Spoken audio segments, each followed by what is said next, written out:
मक्सबानी या शहद की मक्खियाँ पालना न सिर्फ एक मुफीद मशगला है बल्कि मुनाफा बख्श ज़रिया मुआश भी है। मक्सबानी इख्तियार करके हम अपनी और कौमी आमदनी में इजाफा कर सकते हैं।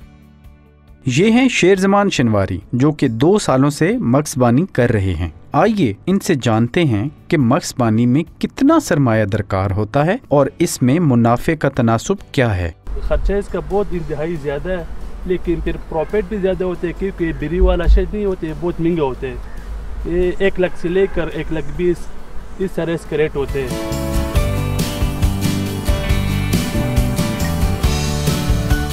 ज़राअत के मैदान में भी शहद की मक्खियों का किरदार काबिले ज़िक्र है।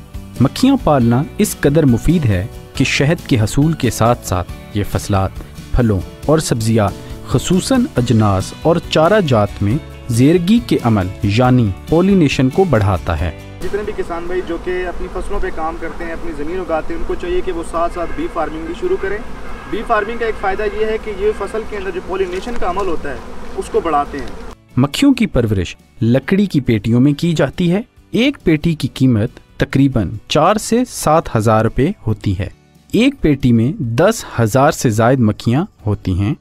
नाजरीन, अभी हम चलते हैं और जो इन्होंने डब्बे रखे हुए उनमें देखते हैं कि तकरीबन कितने उनमें एक डब्बे में फ्रेम आते हैं और जो इनकी कॉलोनी रखी हुई है वो कितनी सेहतमंद है। तो हम आपको बताएंगे कि छत्ते के ऊपर कहाँ पे इसका शहद होता है और कहाँ पर इसने पोलन्स वगैरह जमा किए होते हैं। चलिए शेरजमान साहब जी आओ जी। अभी हम देख रहे हैं कि मक्खियाँ किस तरह अंदर होती हैं, किस तरह इन्होंने फ्रेम की सेटिंग की होती है और अंदर कौन सी खुराक वगैरह रखी होती है। तो सबसे पहले जी ये हमारे पास धुआं करने वाली मशीन होती है। इसके अंदर हम कागज़ वगैरह डाल के जब भी डब्बा खोलते हैं तो डब्बा को खोलने से पहले हम उसको एक दफ़ा धुआं मारते हैं। धुआं मारने से जो मक्खियाँ हैं थोड़ी सी सहम जाती हैं, डर जाती हैं और ये डंक नहीं मारती। चलिए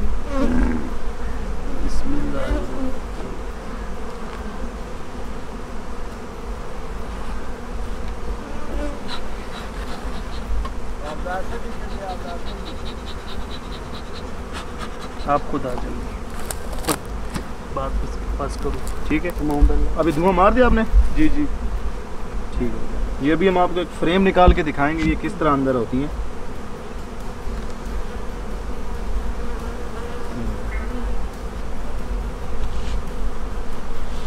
ये जो अभी इन डब्बों के देख सकते हैं ऊपर इनके जो होता है ये शहद होता है, बिल्कुल जो ऊपर बॉर्डर पे आप देख रहे हैं। करीब से देखें, आगे लेके आओ। इसमें इनका ब्रूड भी होता है जिसमें ये पोलन्स जमा करते हैं। इधर आपको जो कुछ पीले पीले नज़र आ रहे होंगे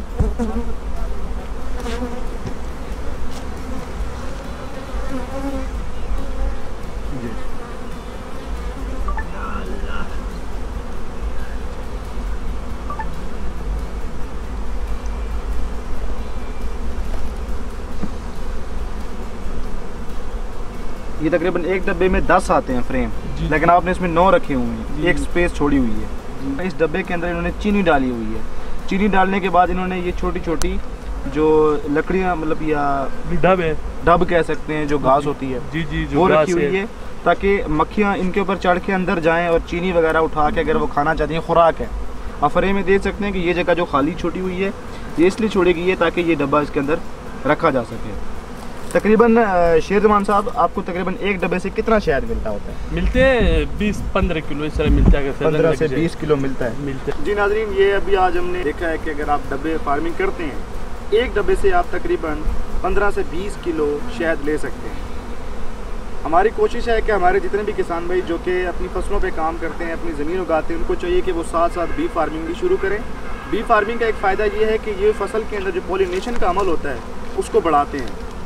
तो ये सेटअप शुरू करने के हवाले से यार मज़ीद जो भी अगर आपके कुछ सवालात हैं या कुछ जवाबात हैं या कुछ पूछना चाह रहे हैं तो अपने वीडियो के कमेंट सेक्शन में लाजमी मेंशन करना है। बाज़ दफ़ा ये होता है कि जब जो मादा या जिसे हम क्वीन कहते हैं जब ये बाहर खुराक लेने जाती है, ठीक है, तो वो ये मर जाती है या कहीं पर मतलब वापस नहीं आ पाती, तो पूरी की पूरी जो कॉलोनी है वो ज़ाय हो जाती है। उस कॉलोनी को बचाने के लिए आप किस तरह एक नई जो क्वीन है वो अपने डब्बों में रेज़ कर सकते हैं और डब्बों की सफाई के अलावा उसकी वैक्सिंग वगैरह के हवाले से हम आपको बताएंगे कि आप इसको किस तरह वैक्स कर सकते हैं। इंशाल्लाह मिलते हैं अगली वीडियो के साथ। इजाज़त दीजिएगा। अल्लाह हाफ़िज़। हमारे YouTube चैनल को सब्सक्राइब करें और बेल के आइकन को जरूर दबाएं। हमारी वीडियोस को लाइक करें, शेयर करें और अपनी कीमती आरा का इजहार कमेंट्स बॉक्स में जरूर करें। मजीद किसी भी ज़रूरी मसले की सूरत में हेल्पलाइन नंबर 0303030000 पर फौरन कॉल करें। बाखबर किसान सर्विस इस्तेमाल करते रहें और रहें जदीद ज़राअत से बाखबर।